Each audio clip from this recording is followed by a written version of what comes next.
Vous êtes là? Oh, ça tombe bien! Je viens juste de finir ce livre. Le titre, Une montagne de légendes. En fait, c'est un livre qui parle des légendes dans les montagnes. Et il y a une petite histoire dans ce livre que je vais vous raconter maintenant. Je me suis dit, il faut absolument que je leur raconte cette histoire. C'était bien avant les ordinateurs, bien avant les télés, bien avant la radio. Donc les gens, les soirs d'hiver, allaient les uns chez les autres pour faire la veillée quand les soirées d'hiver étaient un peu longues. Les femmes amenaient leur tricot, la broderie, et les hommes, eux, ils réparaient les petits outils qui étaient cassés, un manche de marteau, une serpe, et des choses comme ça. Et puis il y avait des gens qui chantaient. Ceux qui voulaient chantaient, faisaient de la musique. Et il y avait aussi des conteurs. Et les conteurs, ils venaient dans les veillées comme ça, et ils racontaient ce qui se passait dans le village d'à côté, dans la vallée de l'autre côté, ou ailleurs dans d'autres pays. Et ils racontaient aussi des histoires de fantômes, des histoires de revenants.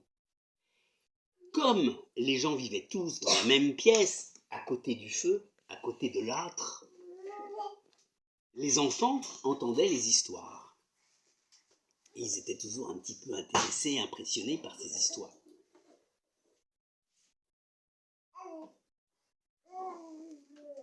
À côté de ça, quand l'hiver finissait, les enfants partaient en alpage avec les bêtes. Et l'histoire que je vais vous raconter, elle se passe à Villaroger, au-dessus de Bourg-Saint-Maurice, en Haute-Tarentaise, plein dans la montagne. Et donc, c'est un petit garçon qui s'appelle Anselme. Anselme, il avait 9 ans, et sa sœur Domitille, qui avait 11 ans. Ils partaient avec leurs 12 chèvres, les 3 vaches, et Nonos, le chien. Ils partaient au chalet, à l'alpage des Lanchettes. Et ils passaient tout l'été à l'alpage des Lanchettes pour que les vaches et les chèvres aient de la bonne herbe fraîche pour faire du bon fromage.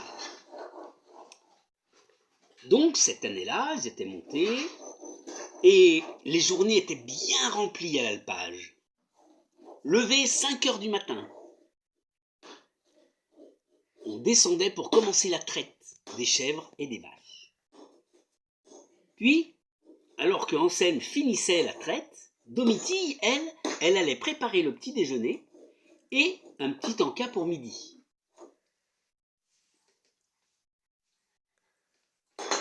Donc, ensuite, ils prenaient le petit déjeuner et en route dans la montagne avec les chèvres et les vaches.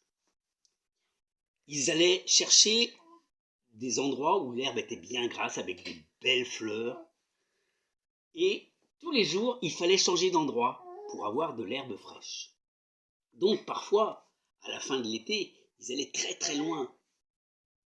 Puis le soir, quand le soir arrivait, ils rentraient au chalet, il fallait encore parquer les animaux, leur donner à boire et surtout du sel.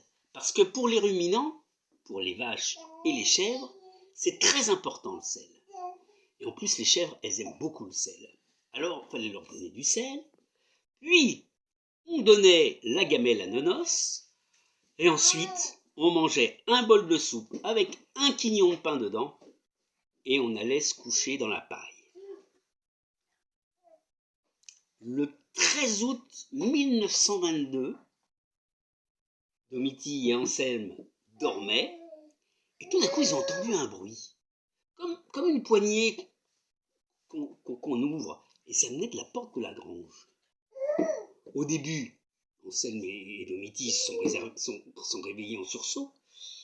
Et ils ont dit, tiens, il y a du vent. Alors ils ont tendu l'oreille, pas de vent. Et toujours ce tic-toc. Qu'est-ce que ça peut être? C'était un peu la poignée de la grange qui faisait ça, mais Ça m'étonnerait que ce soit quelqu'un qui vienne à cette heure-là, la nuit, à l'alpage des Lanchettes. Non, il n'y avait personne, c'était pas possible. Et Anselme dit, et si c'était un fantôme? Et si c'était un revenant? Alors, sans faire de bruit, ils se sont serrés l'un contre l'autre. Et ils ont attendu. Et ils ont attendu. Et il n'y a plus à dormir. Et puis ça reprenait. Tic, toc, tic, toc. Puis ça se calmait. Alors il commençait à s'assoupir. Et puis tic, toc. Et toute la nuit comme ça. Et Domitille, pour rassurer un petit peu Anselme, lui a dit, t'inquiète pas, dès qu'il fait jour, les fantômes disparaissent. Comme c'était encore l'été, le soleil s'est levé assez tôt, et le jour était là, et on entendait toujours de temps en temps tic, toc. Donc ça pouvait pas être un fantôme. Domitille, la grande sœur, a dit, j'en aurai le cœur net. Elle va, et elle ouvre la porte d'un coup. Et qu'est-ce qu'il voit? Une chevrette qui était en train de lécher le sel sur la poignée de la grange, la gourmande. Ils ont bien ri, Domitille et Anselme, et ils l'ont appelé Croque-au-sel. Voilà, c'est fini. À bientôt.